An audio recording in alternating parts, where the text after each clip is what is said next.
तो hi friends, आप सभी का स्वागत है हमारे यूट्यूब चैनल में। तो दोस्तों, हम इस वीडियो में +2 सेकेंड ईयर के साइंस का पहला चैप्टर इलेक्ट्रोस्टैटिक्स के बारे में जानने वाले हैं। दोस्तों, ये चैप्टर बहुत ही बड़ा है, तो इसे 3 सब चैप्टर में डिवाइड किया गया है। पहला है इलेक्ट्रोस्टैटिक, दूसरा है इलेक्ट्रिक पोटेंशियल और तीसरा है कैपेसिटेंस। तो पहले हम इलेक्ट्रोस्टैटिक्स के बारे में जान लेते हैं।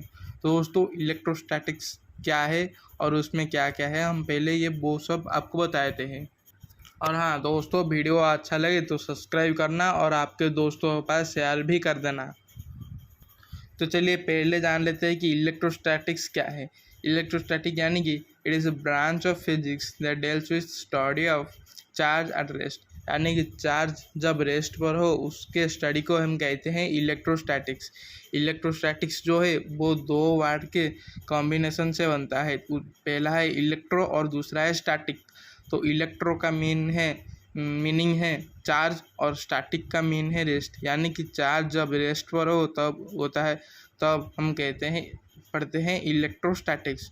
तो चार्ज क्या है हम पहले जान लेते हैं। चार्ज यानी कि तो चार्ज का डेफिनेशन ये है कि it is an intrinsic property of an element, यानी कि एक एलिमेंट का अंदर का एक छोटा सा अणु को हम कहते हैं चार्ज। तो चार्ज को दोस्तों 2 टाइप के विभक्त किया गया है, एक है पॉजिटिव चार्ज और एक है नेगेटिव चार्ज। दोस्तों, चार्ज का यूनिट क्या है देख लेते हैं। जैसे कि यूनिट ऑफ चार्ज, एसआई में चार्ज को कूलम कहा जाता है और सीजीएस में स्टार कूलम कहा जाता है। तो दोस्तों, चार्ज का डायमेंशन भी निकालना आपको सिखाते हैं। दोस्तों, आपको पता होगा कि आई है Q/T। आई यानी कि करंट है, चार्ज बाय टाइम। तो Q क्या हो गया, I इंटू टी। तो हो गया क्या, हो गया चार्ज, हो गया क्या करंट इंटू टाइम। करंट का पता है आपको डायमेंशन A है और T का है पता है टाइम का T। तो Q क्या हो गया, A इंटू टी। Q हो गया 80। तो दोस्तों, आपको यहाँ पर चार्ज का डायमेंशन पता चल गया। चार्ज का डायमेंशन है 80।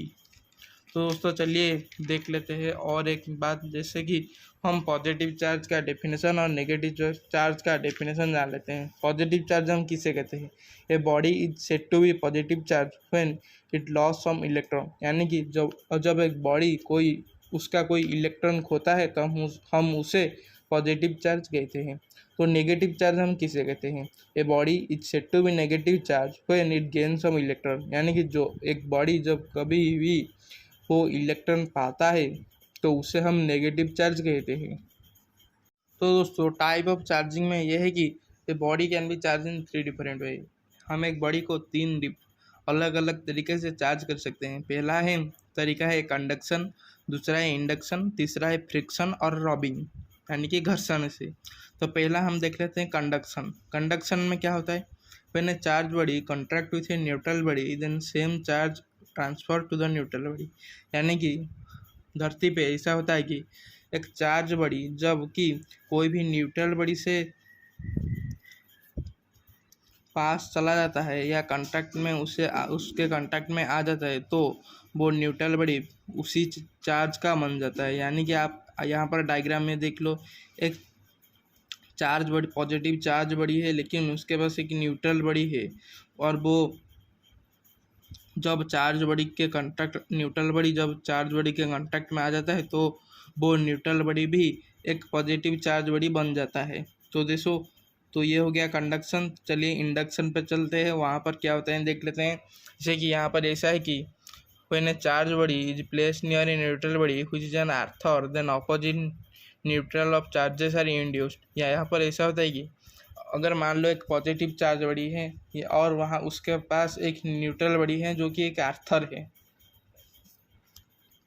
तो दोस्तों यहाँ पर ऐसा होगा कि वो पॉजिटिव चार्ज बॉडी के कांटेक्ट में जब जो न्यूट्रल बॉडी आएगा और वो कि एक आर्थर होगा, तो वो न्यूट्रल बॉडी उस पॉजिटिव चार्ज बॉडी का सिंबल का ऑपोजिट बन जाएगा। यानी कि वो चार्ज बॉडी जब पॉजिटिव होगा तो वो न्यूट्रल बॉडी नेगेटिव हो जाएगा, अगर वो चार्ज बॉडी नेगेटिव होगा तो वो न्यूट्रल बॉडी पॉजिटिव हो जाएगा। ये होगा इंडक्शन में।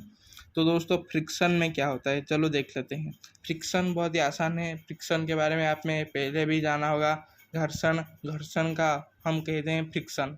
तो चलिए फ्रिक्शन देख लेते हैं। Friction it is the electricity develop when two neutral bodies rubbed with each other, यानी कि दो न्यूट्रल बॉडी यानी कि उसमें कोई चार्ज ना हो, जब वो घर्षण होते हैं तभी हम कहते हैं फ्रिक्शन। तो चलिए, the body which loss electrons become positive charge and the body which gains electron becomes negative charge. ये बात हम पता है। तो ये क्या है दोस्तों, फ्रिक्शन से ये होता है कि दो न्यूट्रल बॉडी में घर्षण होता है, उस घर्षण से बहुत सारा इलेक्ट्रॉन लॉस होता है। जो जिस बॉडी में इलेक्ट्रॉन लॉस होता है वो होता है पॉजिटिवली चार्ज, और जो इलेक्ट्रॉन गेन करता है वो होता है नेगेटिवली चार्ज। तो दोस्तों फ्रिक्शन हो गया। तो चलिए अगले पार्ट पर चलते हैं। तो दोस्तों चलिए प्रॉपर्टीज ऑफ चार्ज पर चलते हैं। यहाँ पर पहला ये है कि एडक्टिव नेचर ऑफ चार्ज, यानी कि it states that the total charge of A system, यानी कि जो एक सिस्टम है जहाँ पर टोटल चार्ज को हम किससे इक्वल करते हैं, algebraic sum of individual charges, यानी कि वहाँ पर वो जो चार्ज है छोटे छोटे उनका सम को हम कहते हैं टोटल चार्ज। तो दोस्तों आपको ये पता है, ये बहुत ही छोटा और कॉमन बात है। और यहाँ पर लिखा है कि place at different position of the system, यानी कि उस सिस्टम में जहाँ पर भी छोटे छोटे चार्ज है उनका इक्वल को हम कहते हैं टोटल चार्ज। तो दोस्तों चलिए यहाँ पर लिखा है कि Q equal to Q1 plus Q2 plus Q3 dot Qn, यानी कि यहाँ पर Q है टोटल चार्ज और N तरह के छोटे छोटे चार्ज है, उनका सम को हम कहते हैं टोटल चार्ज। तो दोस्तों चलिए दूसरा प्रॉपर्टी देख लेते हैं, quantization of charge. It states that total charge of a body can be expressed as the number of electron multiplied by charge of one electron, Q is equal to Ne। Q यहाँ पर क्या है total charge, और E क्या है charge of one electron, ये आपको पता है 1.6 × 10⁻⁻19, और N क्या है 1 2 3, ये एक नंबर है। दोस्तों ये आपको फर्स्ट ईयर में पता होगा, यह वो एक फॉर्मूला है जिससे कि 1-2 मार्क का क्वेश्चन आता है एग्जाम में। तो चलिए कूलम्ब्स लॉ देख लेते हैं। दोस्तों ये बहुत ही यूजफुल है। ये एग्जाम में डायरेक्ट सवाल ये नहीं आता कि एक्सप्लेन कूलम्ब्स लॉ कि स्टेट कूलम्ब्स लॉ, ऐसा नहीं आता, लेकिन इससे बहुत ही अच्छे सवाल आते हैं। तो चलिए कूलम्ब्स लॉ क्या है समझ लेते हैं, आपको अच्छा लगेगा। तो दोस्तों चलिए देख लेते हैं पहले कूलम्ब्स लॉ है क्या, यानी कि कूलम्ब्स लॉ का स्टेटमेंट देख लेते हैं। Coulomb's law states that the force of interaction between two stationary point, यानी कि दो पॉइंट के बीच में चार्ज, दो चार्ज पॉइंट के बीच में varies directly as the product of their masses, यानी कि उनका वो डायरेक्टली प्रोपोर्शनल करते हैं किसके, उनके मास के प्रोडक्ट से साथ, और inversely as the square of distance between them, और वो इन्वर्सली प्रोपोर्शनल करते हैं किसके, वो दो चार्ज है उनके डिस्टेंस के स्क्वायर्स के साथ वो इन्वर्सली प्रोपोर्शनल करते हैं। तो दोस्तों मान लो हम दो चार्ज ले लेते हैं Q1 और Q2, और वो कितने डिस्टेंस में है, R डिस्टेंस में है। तो मान लेते हैं कि F वो है कि फोर्स ऑफ इंट्रैक्शन को हम मान लेते हैं F।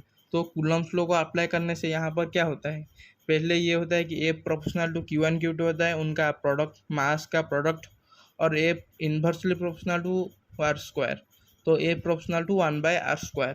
तो दोस्तों ये हुआ दूसरा, यानी कि square of distance between them. तो हो गया, इन दोनों को कंबाइन कर लेते हैं, ए प्रोपोर्शनल टू Q1 Q2/R² हो गया। तो हम एक प्रोपोर्शनल को हटाने के लिए कांस्टेंट यूज़ कर लेते हैं, मान लो K हम यूज़ करते हैं, F हो गया क्या K × Q1 Q2/R²। तो दोस्तों SI यूनिट में ऐसा होता है कि K को हम मानते हैं 1/4πε। दोस्तों इप्सिलॉन आपके लिए नया है, तो चलिए 1/4πε का वैल्यू याद कर लेना, 9 × 10⁻⁹। दोस्तों F का वैल्यू क्या हो गया 1/4πε × 9 Q1 Q2/R²। तो दोस्तों 1/4πε है 9 × 10⁻⁹। तो इप्सिलॉन का वैल्यू निकालना आपके लिए काम है। तो अगर आपने निकाल लिया तो कमेंट में मुझे ज़रूर बताना, मैं भी दिखना चाहता हूँ कि कितना होशियार है आप। तो दोस्तों चलिए और एक कुछ देख लेते हैं। तो इलेक्ट्रिक फील्ड क्या है उसके बारे में जान लेते हैं कि ये इलेक्ट्रिक फील्ड क्या है कि the region around the charge particle within which it influence can be realised, यानी कि चार्ज पार्टिकल के रीजन के अंदर उसका अवस्थित पता चले, इसे हम कहते हैं इलेक्ट्रिक फील्ड। ये एक वेक्टर क्वांटिटी है और इससे कैसे निकाला जाता है F/Q0। यहाँ पर Q0 क्या किसे कहते हैं, टेस्ट चार्ज, यानी कि छोटी सी चार्ज को हम कहते हैं Q0 या टेस्ट चार्ज। तो इलेक्ट्रिक फील्ड का डायमेंशन ऐसे निकालते हैं। ये हो गया F/Q0। F यहाँ पर है MLT-2, आपको पता है। Q0 या Q हमने उसका डायमेंशन निकाला था पहले, तो उसका है 80, तो डिवाइड कर लिया, M रह गया, L भी रह गया, T⁻², नीचे भी एक है T⁻³ हो गया, और A नीचे है तो हो गया A⁻⁻1। तो M L T-3 A-1 हो गया।